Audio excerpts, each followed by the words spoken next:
Hello, it's John. Welcome to Edinburgh Airport. So guess where I'm traveling? Nowhere. I've been dropping off my wife and daughter. They're heading over to Germany for a few days. So Patch and I woke up at 3:30 a.m. and drove them out here. So we're just heading back home now. So it's about an hour to an hour and a half drive and difficult to get through. I'd like to talk about Gaia and Earth elementals, including Alaska. But give me a minute while I just give this machine my ticket. And it goes in here. £7.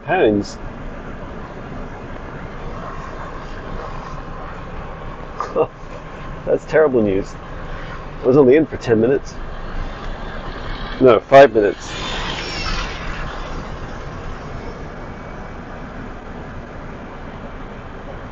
Okay.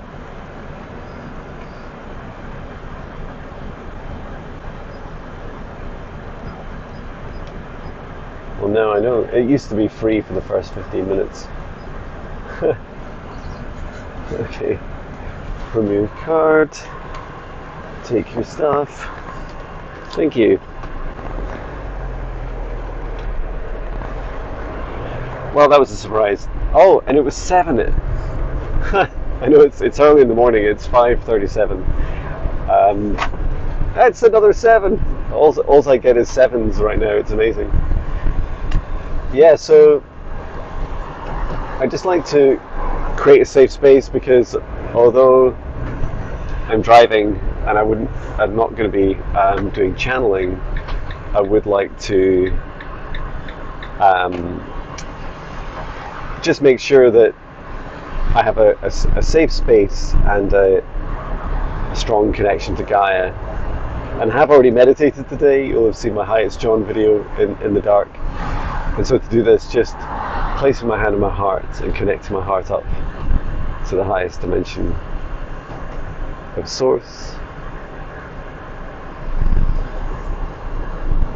From the highest dimension of Source, back down to my heart. And from the center of my heart,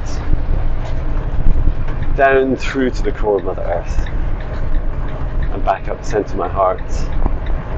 And surrounding myself in a golden bubble of protective light, setting the intention that only energies and entities with my permission, my highest good love and compassion, can see me, access me, or exist within this space or within me. And all other energies and entities must leave immediately. 747, the bus that just passed. Oh, I just missed it on the camera. 7, it's only 7. Oh, and Angela Lowe, you can call at 077. She was the estate agent for that property. Okay. And inviting in my guides, my higher self, Archangel Michael, Archangel Raphael, Source, and Gaia. And I would like specifically to talk today with Gaia and also my Earth elemental guide, Maya, so this won't get confusing. To understand more, to be able to share more about the consciousness of Earth, and not just Gaia herself, but also her teams, her partners as elemental and other supporting beings. And one reason I wanted to share about this was that last night, my time, so 9 p.m. to 10:30 p.m. my time, we were doing a premiere of my predictions for July, August and September, and we're watching the events in Alaska unfold. So during that premiere, so the premiere is a recording that is played live so that I can join in the chat. Just saying thank you to the lorry driver. And what happened is there was this 7 plus, and it's just turned 68555 on my camper van's mileage. Above 7 on the Richter scale,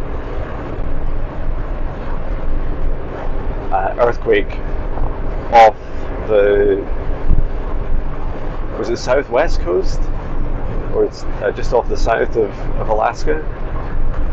And as that happened, you'll note, if you're in the premiere, you'll notice that I don't typically, outside of a safe space, I won't typically, answer questions about, events that are unfurling in front of us, or basically psychic questions. And this is really just to maintain, to always make sure I have a safe space around me, and also keep in mind, and this goes for anyone that's practicing psychic work, right? Is that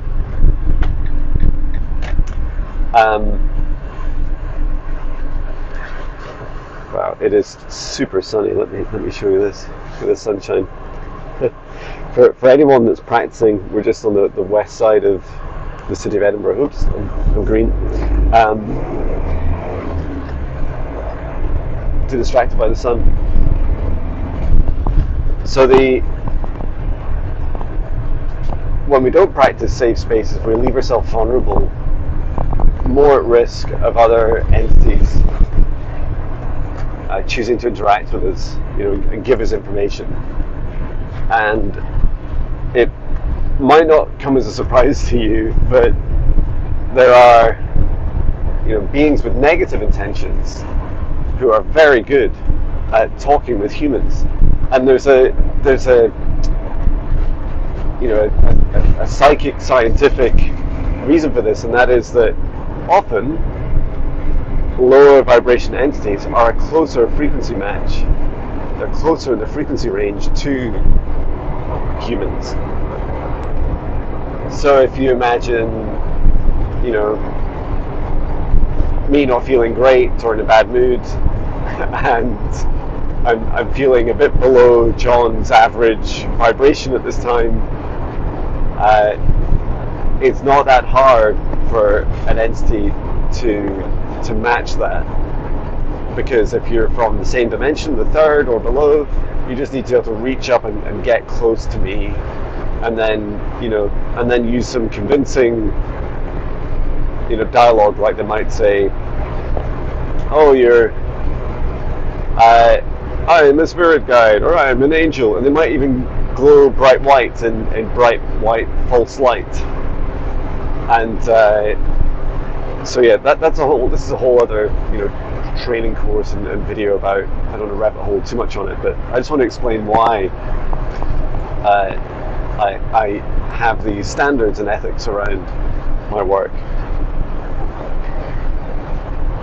Because also the intention behind these beings, we often it's tempting to put spirit guides on a pedestal, and they're not perfect, just like us. They're also just another being, but it's the same. So it's a greater risk with these lower vibration beings, that their intentions may be to manipulate not just you but others, and sometimes at scale, right? Especially if you have exposure or access to lots of YouTube followers, etc. So anyway, what I did feel as we heard the news about the earthquake near Alaska was, I felt that, and this isn't a concept that I'm really familiar with, right? Gaia was explaining to me, the soul of Mother Earth, that her elementals, her team, would calm the sea so that there wouldn't be a tsunami. And I'm going to just we have time, right? We have another at least another 30 minutes for me to get home for this video. So a little bit of time just to take it slowly with these concepts, because I'm still integrating some of this myself, right? So let's ask the question, or first of all, who are Gaia's elementals, her teams that she works with, and how do they work together, and then how do they, calm, quell something like a tsunami? And the latter part, I would love, in particular, Gaia and my Earth Elemental Maya's support in better understanding. Okay, so let's go back to, first of all, Gaia. So Gaia is the soul of Mother Earth. Fantastic. And Gaia, the planet Mother Earth, the body of Earth, you could argue is made of rock. Okay, so we already have a living rock. On the top of that, we have oceans, land, a whole load of beings living on top, and not to forget, there's also realms under the earth, and I've visited those before as well. So we have effectively a giant living, breathing, conscious planet made of rock, mostly covered in water. Okay. Now, I don't want in any way to minimize or dim the light of, or put down Mother Gaia in any way. She is a truly fantastic soul. It's also a truly fascinating cloud. I don't know if is it showing up as white? I think it's just showing up as white on the camera. Straight ahead, it's this cloud that comes to an abrupt end. It looks that it's very much a spaceship, a great big Galactic Federation ship. And pay attention to the skies, people, because these clouds are real.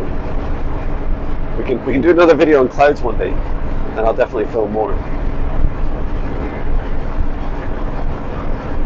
Now, the way that Mother Gaia works is that, and I've no idea what other people that do psychic work feel about this. I feel a lot of this is a remembrance from my previous lives, including being a druid, sage, a witch. Even paganism in the UK as really just being a way of different belief systems and practices and spiritual practices that have largely been lost over time and re-remembered in part through Christianity and the Roman Empire. They wrote down a lot of stuff, but a lot of our pagans and ancient pagans didn't. So these remembrances bring me to the concept of an elemental, because you might have heard me introduce my spirit guide Maya as an earth elemental, and we're just coming up to some perfect land in front of us, and it might not be super obvious to you what that means, or in particular what it means to me as a concept. So I'm gonna first give my answer, and then I'm gonna ask the spirit guide Maya to give a little bit more detail. And it's so cool. I can see this very long, elongated, long, dark cloud. It's not dark and heavy in vibration, but it is a huge Galactic Federation ship. If you're interested, just before the lockdowns in the UK, I did have an experience with a Galactic Federation ship, and it was similar scale in length.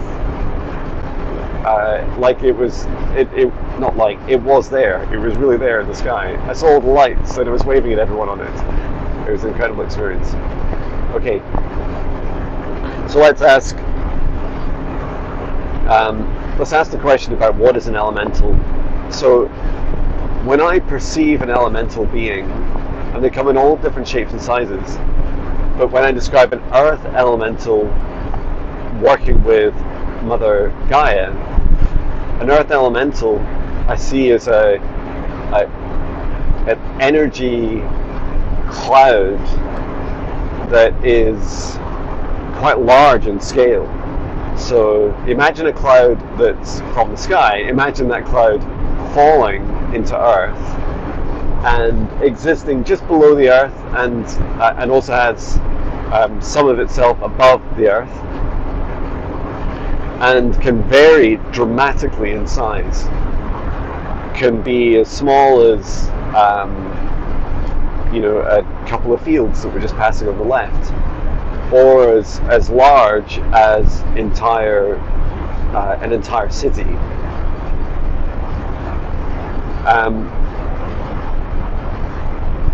So just imagine that there's this big energetic cloud of a being,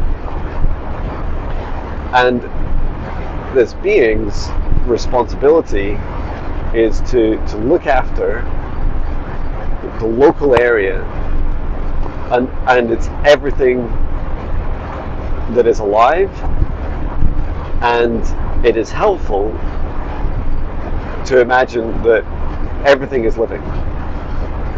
So as we already know, Mother Gaia is the soul of a giant space rock called Earth, and so is, wow, that's fast. And her elementals are also the souls of conscious beings,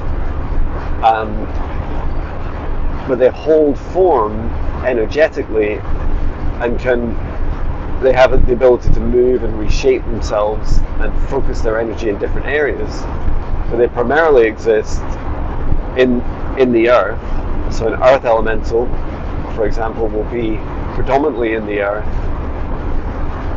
over a geographical area, supporting. Now, this is not a restrictive list, but have a number of roles, including supporting life. So the life of all the rocks and plants and trees and insects, the humans, every being, bringing harmony to the area. So this is a local consciousness responsible for the health, fertility of an area. They will do things such as work with the ley lines of the area, so working with the energy flow of the very veins and meridians, the energy channels. We have these in our bodies, so does Mother Gaia, helping support, balance, harmony, and flow. This also includes harmony and balance with the frequency of beings, so high vibration beings, low vibration beings, and everything in between. So reaching, harmony and balance. It also includes resources, so always making sure there's enough water, rainfall, to support the life there. Making sure that no energy is blocked or held back. And they will also work with some of the other team members, if you like, This includes the spirits of mountains, so the souls of mountains, the souls of trees, all the animals and insects, lizards, whatever exists, there is a partnership and a harmony with them. And I do feel that mountains that in mountain ranges, for example, they are connected together and have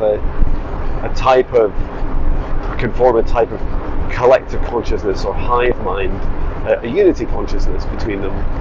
And a mountain that stands by itself will, take on that role itself, and that they will also work with the local elemental, with the local earth elemental. Sometimes they might even be in some areas one and the same role.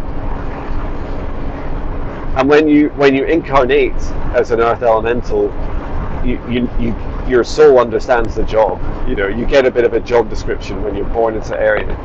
Earth elementals also last. They live very, very long time, for thousands of years. And I know my guide Maya doesn't like talking about her age that much, but I do remember she's been on Earth for thousands of years. And I've been incarnated multiple times onto Earth, and she's still been here alive. Recognizes me each time. Anything else? I touched on it a little bit, that they will also, an earth elemental, for example, will also support the flow of energy and the communication with other earth elementals. So if you're in, currently we're just driving through Midlothian, so let's say there's an earth elemental from Midlothian, which is kind of the central section of the three Lothians, east, mid and west, around the city of Edinburgh. Then Midlothian and East Lothian earth elementals will talk. They'll say, do you have enough water? Are you getting enough communication and flow through the ley lines? How are your people and animals doing? Do you need any support? Do you need any rainfall? And there are also elementals for air and water and lightning, so electricity. So all these elementals work together, but I feel, earth elemental is often a term describing the fact that it's an elemental being of Earth. And if you want to be specific, so I feel it's okay to call air elementals earth elementals until you want to get specific and say, okay, what is their role? Well, they do work on Earth, but actually they work in the sky. They are, an earth sky elemental. Okay, so this is what they are. I've also I've experienced this myself. This was some of my earliest experiences of talking to spirit guides, and also my experiences in client sessions. Is one of the really cool things that earth elementals can do is, unlike the other elementals, is they can shift form into, for example, a humanoid form. And the way I see this happening is, imagine some mist, fog on the ground, or filling a field or several fields, and then that mist gradually coming together to create enough density to show shape and form, and then to come all the way together, kind of compressing the mist, the steam, and it comes together and creates the outline of a humanoid. And they can depending on the elemental, they can do this with such density that they may even be able to appear to be really a very convincing looking human or humanoid. When my guide Maya is really good at this, and in fact when I first met her, I was pretty convinced that she was human. And I've seen this in client sessions as well. Sometimes people will even form loving relationships, partnerships with an earth elemental. Love has no restrictions, right? And that is really, really beautiful to see that an elemental can shape-shift itself to, for some period of time, present itself as another being. It doesn't just need to be human. They could be a stag or a horse or a cat or a dog or whatever they choose to show themselves as. And so much of the perception is within the eye of the beholder, right? So the consciousness of the beholder.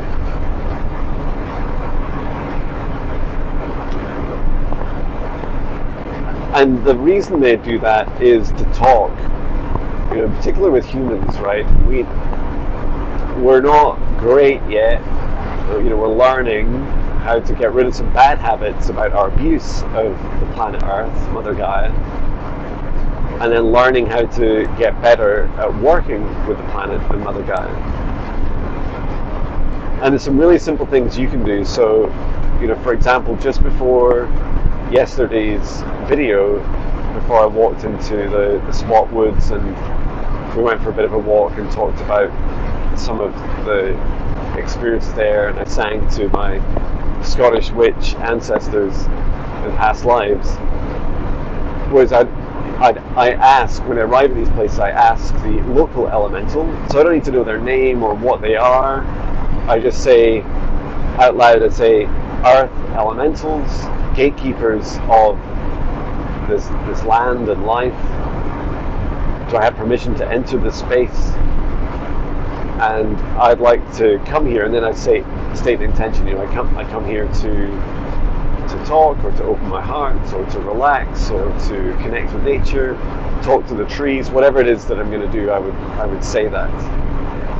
And it doesn't need to be constrictive. It's more just to be polite. You're knocking at someone's door. Ask permission to come in and tell them why you're there. Okay.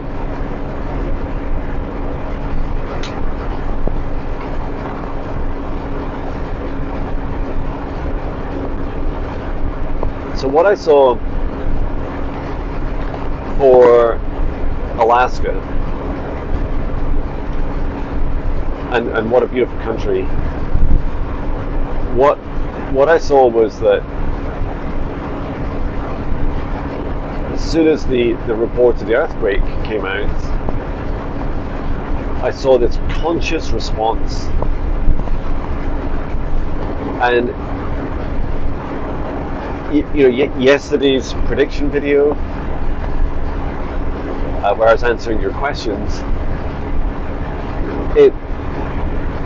we heard a lot about the consciousness of Gaia and how she was going to make sure that, in some areas, for example, there would be seismic activity targeted on very local areas. Or where it was larger impact, there would be a ramp up to this over several months. And a lot of this was to help warn the humans and start to get them used to the prospects that, how to best deal with these situations. And some of them are really small, small things you do. You might just make sure you can smoothly work through, or support yourself through a short power outage for hours or days. And then others, may be more guided to move home, or at least temporarily. And what fascinated me about that is some of the accuracy that Gaia was speaking to me about. And I'm thinking, this is incredible. This is one soul who has such granular control over her body, the earth. And I don't know about you, but I often don't think of my body as, I don't think, my left finger, in 2 months' time is going to be pulsing a bit, and then I'll ask my body to gently calm that down, just around the top of the nail. And yet that scale is so different, scale of accuracy that Gaia speaks of, especially when she speaks of targeting, buildings, towns, streets, underground facilities. So what I saw, what Gaia was psychically showing me was, as the earthquake in Alaska happened, this immediate response from the local elemental team, and it was more than just one elemental. So these are ocean, water elementals. The same role as an earth elemental, but in the water. And first of all, they had consciously spoken, as they do daily, with Mother Gaia. Listening to the flow of Gaia, listening to her thoughts, her needs, supporting her each day. And I'll just share what I was shown, and then we can ask a bit more detail about how this happened. But I saw that the communication with Gaia was, I want this release of energy through this seismic activity, this earthquake, but I do not want a tsunami wave to then hit the coast and cause significant damage. And what I saw then was this a response from her team, from her water, her ocean elemental team, saying, yes, we understand, we agree. Then imagine a sine wave, there's a wave that's going, a roller coaster wave that's going up and down and up and down. I saw a flattening of that. So this was the energy from the released from the seismic activity being calmed, not suppressed, calmed. And I'm really curious about what happened with the energy. But just what happens is it allows that energy to calm down, and so the water doesn't react. You don't get this tsunami. Now there is I'm just getting glimpses of, and these seem to be my memories of what modern science, geology has shown, believes, understands that there are certain criteria to create a tsunami. That it has to be a specific scale, that there has to be, specifics with the ocean and the geography of the area. These are all factors, and that is these feel true. But what geography, geology don't really understand is that there is consciousness of the planet, and then also consciousness of the, in this case, the water, and even the land, the seabed. Okay, so let me ask, both Gaia and my Earth Elemental Spirit Guide Maya, can you describe in any more detail, including where the energy went? So let me just ask.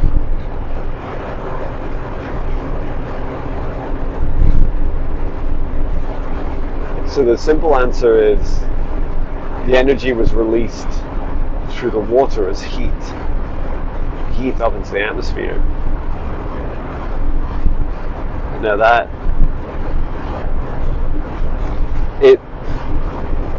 it's really fascinating, because I guess the energy could be released in common ways, or things like sound. I guess heat would could make sense as well. I feel that a little bit like if a tree falls in a forest and there's no one there, does it make a sound? Question. It's a bit like that with the sound, and perhaps the heat as well. If there was no one there at that time to witness this releasing of energy, is it detectable? Because it feels that it would be significant. It would be significant energy if it's converted into heat or sound. And also, would the heat affect the ocean in the area? Would it, significantly heat the ocean and then cause problems for the wildlife there? And to explain a visual of what I saw, and we're in East Lothian now. It's a really beautiful area. Just ahead of us is Traprain Law, the tallest volcanic plug in the immediate area. What I saw was the earthquake energy being released from the ground up into the water, and then the water, I can only describe this as a chain reaction of the energy working its way up to the surface, but not actually heating the water, even though it's heat energy. So rather than the heat dissipating, especially across a radius, across a diameter of water horizontally, it was more targeted upwards. And so as this released upwards out of the water, the heat was in particular released up from above the surface. This was the safest thing to do. And this isn't really how I understand physics to work. I'm not really sure how the heat's managing to kind of skip the water in the release, but I do see the only effect of the heat coming out being released from the earthquake below up through the ocean and up into the sky, and that would be detectable if someone was measuring in the local area the heat. You would see a lot of energy being released up. Oh, interesting. So Gaia is now showing me it's the way a lot of it's achieved is through bubbles. And so an air bubble, as it's released, the air inside the bubble is hot, yet it's significantly hotter than the water around it. So that's the main heat transfer method. Excuse me. Okay. Well, that's really cool.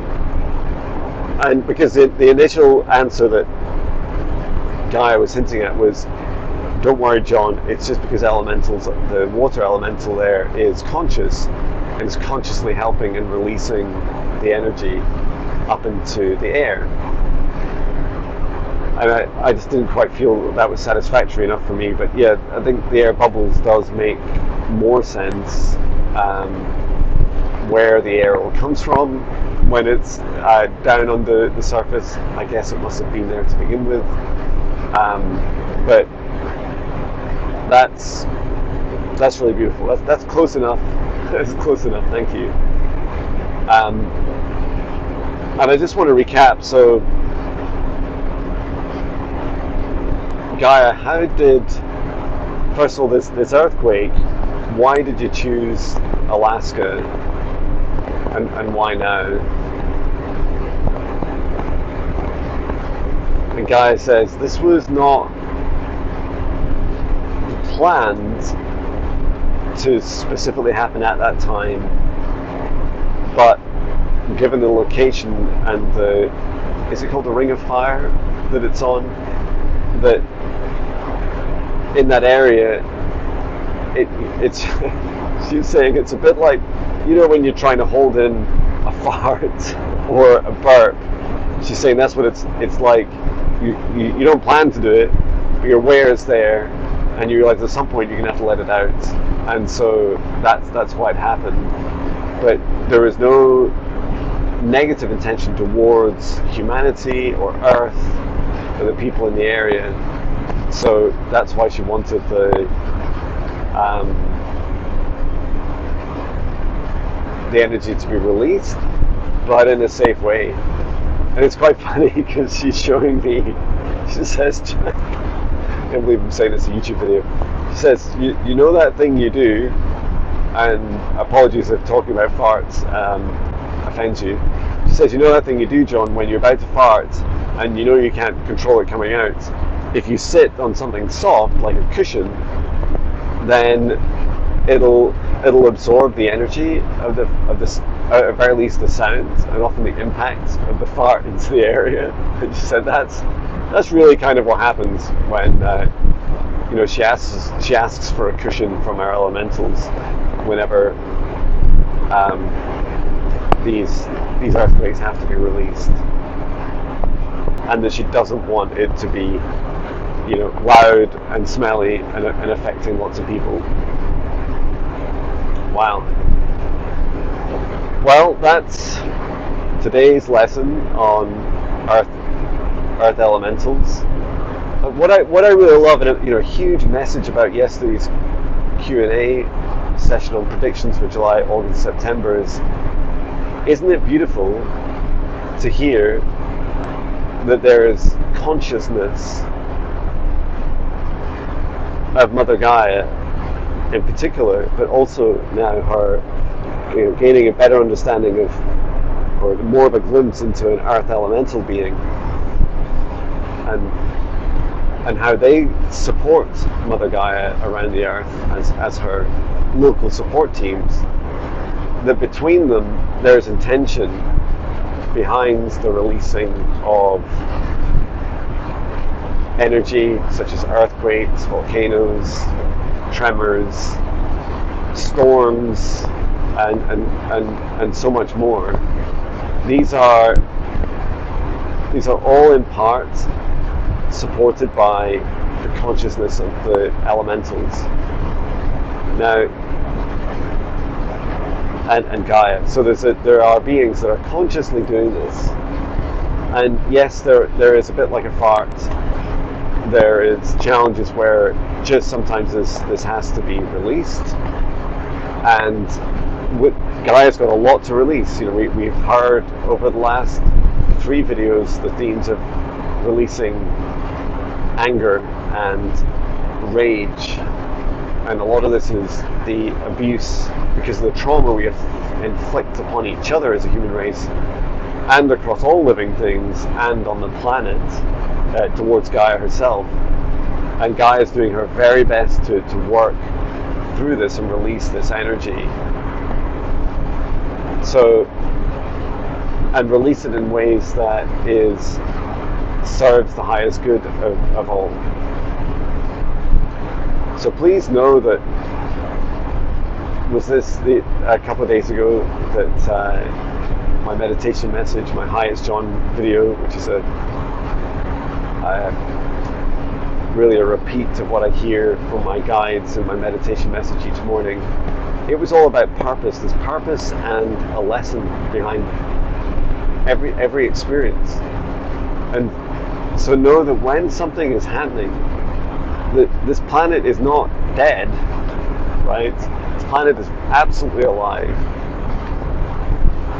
And it is not without intention. These are not just random things happening, a series of somehow biological, geological processes meteorological that just, start and stop and swirl and stop and storm and release, and that apparent randomness or lack of consciousness is not true.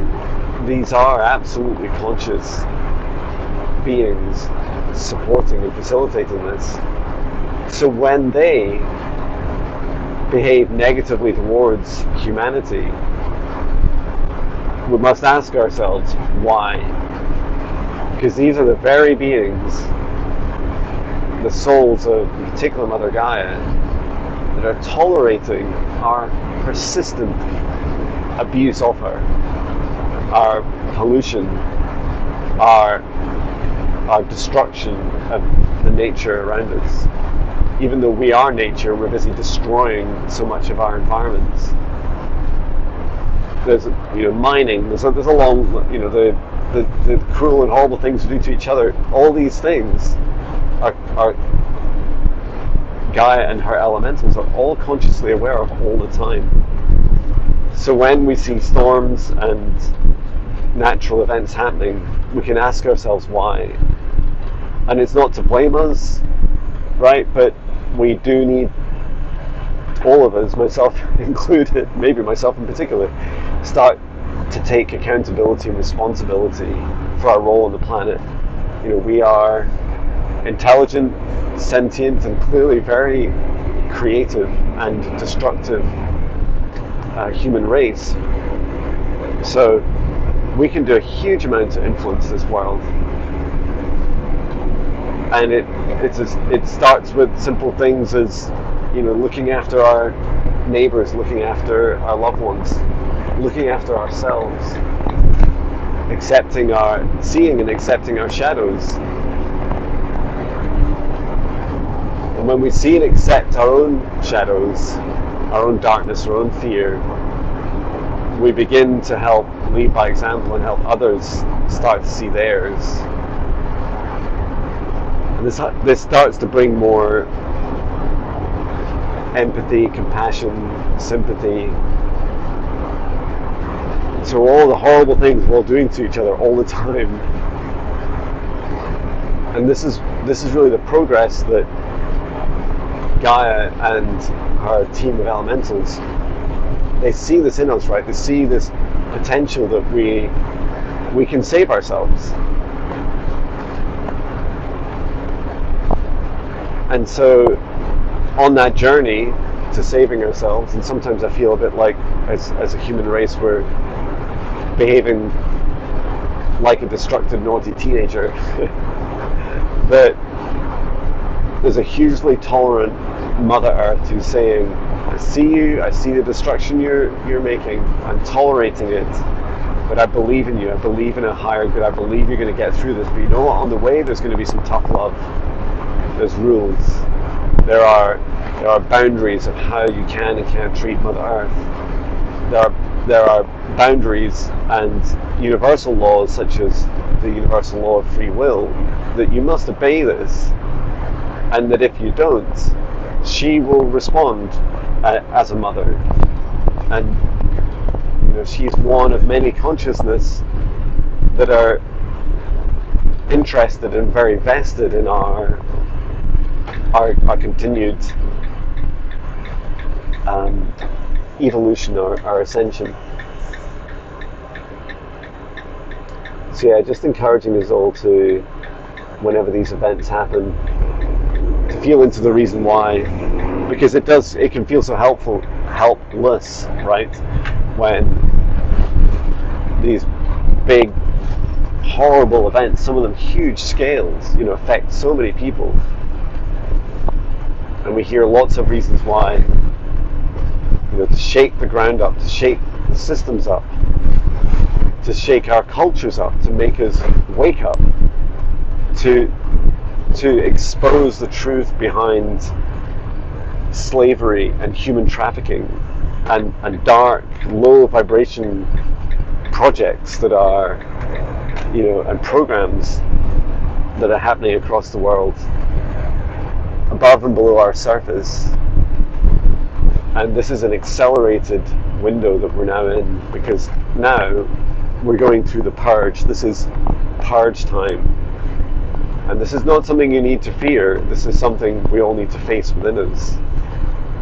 We can fear anything, right? That's up to each of us.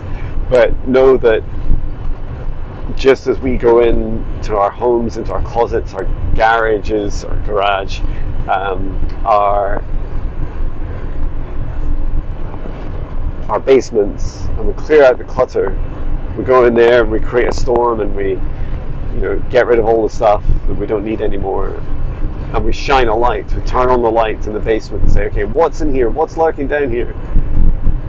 This is where our demons love to hide. This is where our shadows love to hide, is in all the clutter and all the things we need to face. So as we clear all this out, this is what Mother Gaia is doing, clearing out a lot of the mess that we've created. So thank you to Gaia. Thank you to my higher self and source. Thank you to my guide Maya and every other soul that's participated today. And I'm just bringing this space to a close. And I hope you enjoy this video. This is also something I teach in my, once you complete the 8-week course for the Higher Self Foundational Training, we do both learn more about earth elementals in the Higher Self Intermediate Training. We also do work with them. We visit them. We visit sacred sites and other places that the class members choose, and then we go and work with them and do work together. So it's a really magical thing to do. And it's a lot of fun. The foundational course is kicking off in October, and it's just a limited number of spaces because I like to keep the classes quite small and intimate, personal. So yeah, keep an eye out for that. It's on my website. You can sign up now, but looking forward to sharing that. Okay, well, it's 6:26. I'm going to